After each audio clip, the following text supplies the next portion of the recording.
Obrigado. Com a palavra o relator, deputado Henrico. Marco.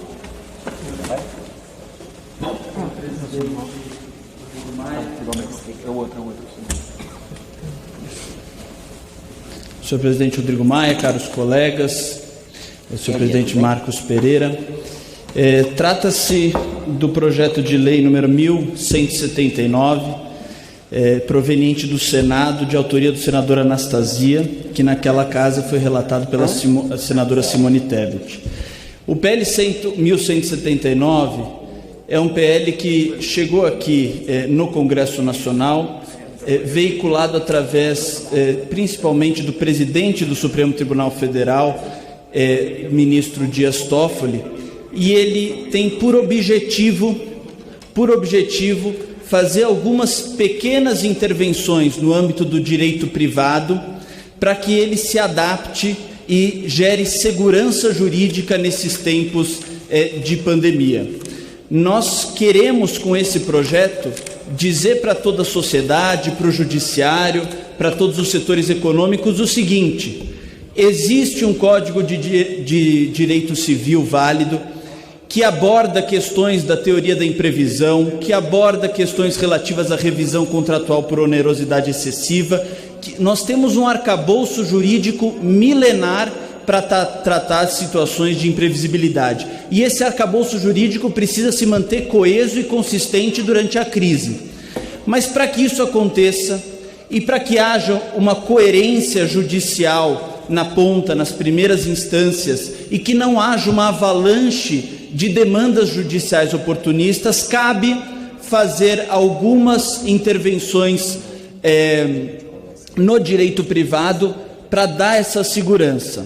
E eu quero passar aqui, senhor presidente, brevemente, ao longo dos capítulos do projeto, porque são capítulos escritos com poucos artigos, indo direto ao ponto, para que isso não dê ensejo a eventuais interpretações. O capítulo 1º, senhor presidente, quero deixar bem claro aos colegas, diz respeito às disposições gerais, e ele estabelece um princípio fundamental desse projeto.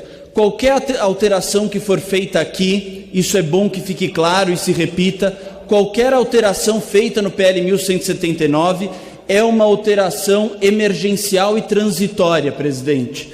Nós não estamos mexendo em caráter indelével o nosso sistema, estamos fazendo reparos transitórios e emergenciais.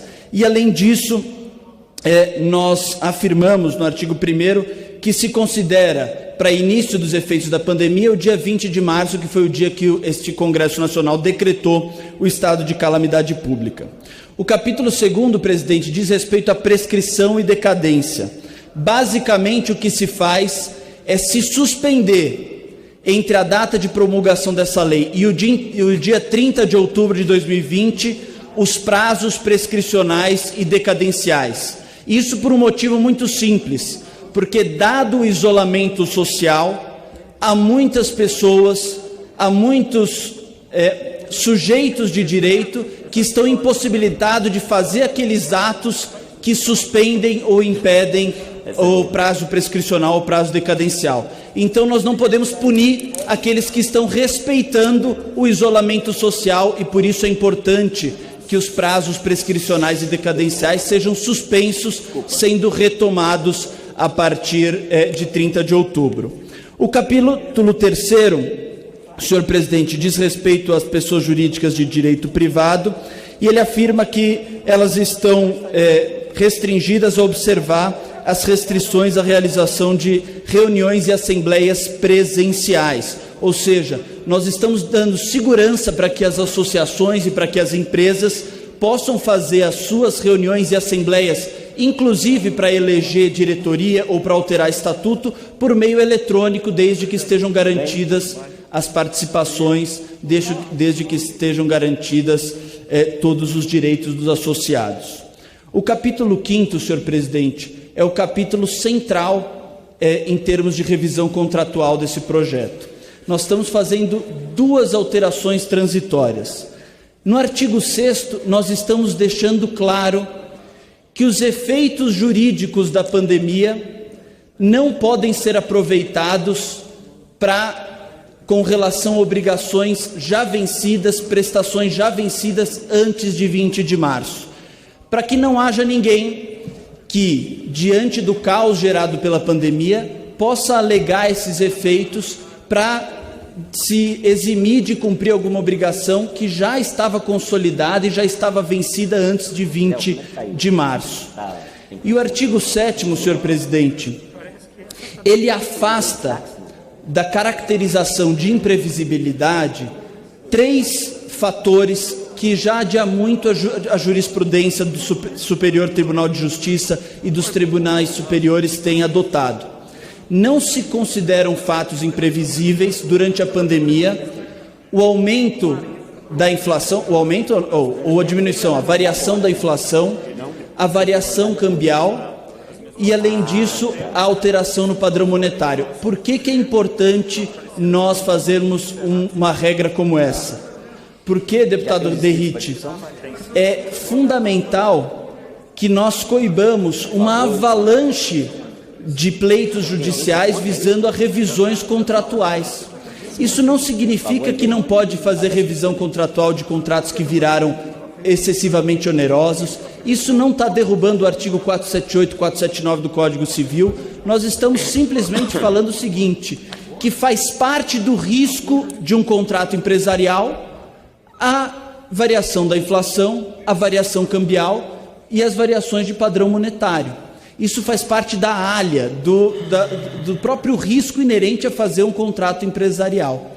E nos parágrafos 1º e 2º, nós estamos dando uma proteção aqui, falando o seguinte, no parágrafo 1º, senhor presidente, que as regras que afastam a imprevisibilidade nos contratos empresariais com relação à variação cambial, e isso que eu citei, variação cambial, variação do padrão monetário ou inflação, elas não valem para setores especialmente protegidos, a dizer, consumidores e locatários.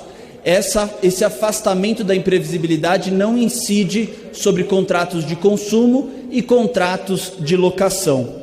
E no parágrafo 2º nós dizemos, tá, que o Código de Defesa do Consumidor não pode ser utilizado em relações civis, em relações empresariais, porque consumidor, na nossa legislação, tem uma caracterização clara. Consumidor é destinatário final, não é todo mundo que é hipossuficiente numa relação. Então é necessário que haja uma proteção específica, mas que os grandes players não se utilizem de um regramento próprio dos contratos de consumo para se protegerem durante a crise.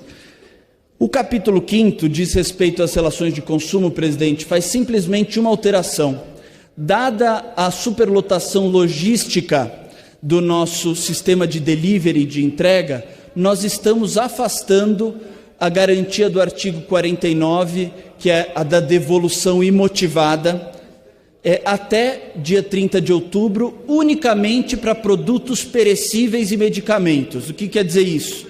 Se você comprou um supermercado e entregaram em casa, ou na farmácia e entregaram em casa, dado que todos nós estamos fazendo isso e muitas vezes superlotando o sistema de entrega e de delivery, nós vamos suspender a devolução imotivada, tá, até 30 de outubro. Isso não significa, gente, que você não pode devolver se houve um erro, se houve algum vício do produto. É a suspensão da devolução sem motivo, no artigo 49 do CDC. Avançar com rapidez, presidente. O capítulo 6º diz respeito às locações de imóveis urbanos.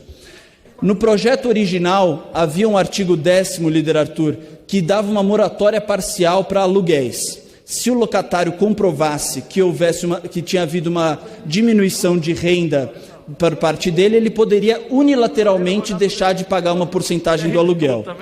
Isso caiu no Senado. A única coisa que permaneceu no nosso relatório, foi aprovado no Senado e permaneceu no nosso relatório, foi a proibição da concessão de liminar de despejo prevista na lei, no artigo 59 da Lei do Inquilinato. Liminar de despejo, diga-se de passagem, inaudita altera pars, sem ouvir a outra parte. Então, se compreende que num período de pandemia, em que todos estão sofrendo consequências econômicas graves, é importante que haja pelo menos a audiência da parte contrária antes que você faça uma decisão, uma liminar de despejo do locatário. Isso é para ações impetradas a partir de 20 de março. Então, é uma proteção mínima ao locatário, sem que isso interfira em qualquer tipo de direito à propriedade do locador. O capítulo 7º diz respeito ao uso capião, e, na mesma lógica da prescrição e da decadência, suspendem-se os prazos para contagem de uso capião. Porque qual é a racionalidade por trás disso, presidente? Se nós estamos em isolamento social, algum proprietário de um imóvel talvez não possa se locomover até o seu imóvel para ver se ele está sendo, se a posse dele está sendo, se há uma posse lá violenta em que ele não pode fazer nenhum tipo de suspensão do prazo de uso capião. E, portanto, a gente suspende até 30 de outubro. No capítulo 8º, senhor presidente, diz respeito aos condomínios edilícios, os condomínios de moradia, e nós estamos deixando só claro, dando um respaldo legal para a tomada de decisão pelos síndicos de algumas restrições à locomoção e à aglomeração dentro dos condomínios. É óbvio que pode haver uma preocupação se há ou não um abuso de poder acerca disso, e eu não nego que pode haver, mas o abuso de poder já está coibido pelo artigo 187 do Código Civil. Então, se houver abuso de poder do síndico com base nisso, estou endereçando já uma preocupação, você pode muito bem entrar com uma ação judicial para desfazer essa decisão abusiva. E também diz no artigo 12 que a Assembleia Condominial pode ocorrer por meios virtuais, presidente. Com relação ao regime concorrencial, que é o capítulo 9, artigo 14, nós basicamente estamos suspendendo, dando segurança para que o CAD possa suspender a configuração de práticas anticoncorrenciais durante esse período de pandemia. Obviamente que não são todas as práticas concorrenciais, aqui a gente tem duas principais. Aquela de interromper imotivadamente ou cessar parcial ou totalmente a atividade da empresa, que muitas vão ter que fazer isso durante o período de pandemia e não podem ser culpadas por isso. E a segunda, fazer aquilo que a gente chama na doutrina de preço predatório, presidente, fazer uma venda muito barata que pode ser interpretada como uma prática anticoncorrencial, mas nesse período de pandemia nós damos a possibilidade do CAD de afastar esse entendimento. Capítulo 10º do Direito de Famílias e Sucessões, nós fazemos apenas a alteração principal que essa lei faz e nós preservamos no nosso relatório, vem no artigo 16, que o prazo que tem no Código de Processo Civil para sucessões abertas a partir de 1º de fevereiro terá seu termo inicial dilatado até 30 de outubro de 2020. O que significa isso? Toda a tristeza que nós estamos passando com a morte de milhares de conterrâneos, nós damos um alento para as famílias de que elas não precisam se preocupar com prazo de abertura de sucessão até um período que nós já acreditamos pós-pandêmico. Essas são as principais alterações. E nas disposições finais, presidente, nós fazemos 2 artigos aqui, o 17 e o 18, no nosso relatório. Num a gente dá o poder ao Conselho Nacional de Trânsito, ao CONTRAN, de flexibilizar a pesagem dos caminhões nas rodovias Brasil afora, porque se entende novamente que há uma situação logística específica que demanda esse poder de eventualmente flexibilizar as restrições ao peso dos caminhões nas rodovias brasileiras. E o artigo 18, senhor presidente, por fim, ele diz respeito à nossa Lei Geral de Proteção de Dados, que é absolutamente fundamental para o nosso país. Nós encontramos aqui uma solução, presidente, de compromisso. Há dois polos nessa discussão. De vários setores da economia que tem argumentos em prol da postergação da LGPD, da Lei Geral de Proteção de Dados, e há outros setores parlamentares e pessoas que nos procuraram dizendo que a LGPD precisa, de fato, entrar em vigor o quanto antes para que o Brasil possa se integrar no mercado internacional de forma mais sólida, enfim. Qual a solução encontrada pelo relatório? Se postergam simplesmente as sanções à LGPD para agosto de 2021. Isso significa que ninguém vai poder ser punido por alguma desobediência à LGPD até agosto de 2021, mas nós silenciamos, diante da MP 959, nós retiramos o inciso que tratava da vigência do resto da LGPD, de forma que na MP 959 nós vamos ter o âmbito propício, o âmbito próprio para a discussão da vigência da LGPD como um todo. Em resumo, senhor presidente, para quem acompanhou a tramitação no Senado, o que nós fizemos nesse relatório foram 2 supressões.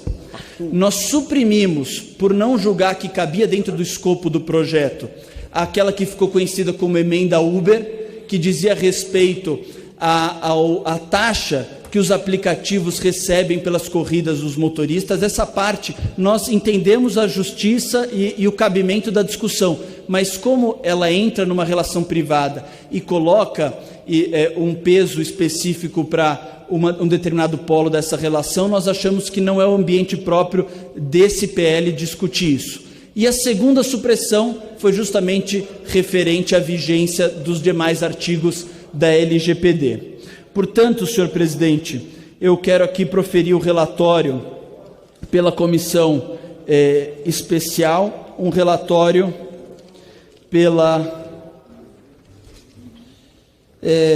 adequação financeira e orçamentária, pela constitucionalidade, juridicidade, boa técnica legislativa e, no mérito, pela aprovação do PL 1179 de 2020, na forma do substitutivo anexo que eu acabei de resumir e que está disponibilizado aos líderes desde ontem. Muito obrigado, senhor presidente.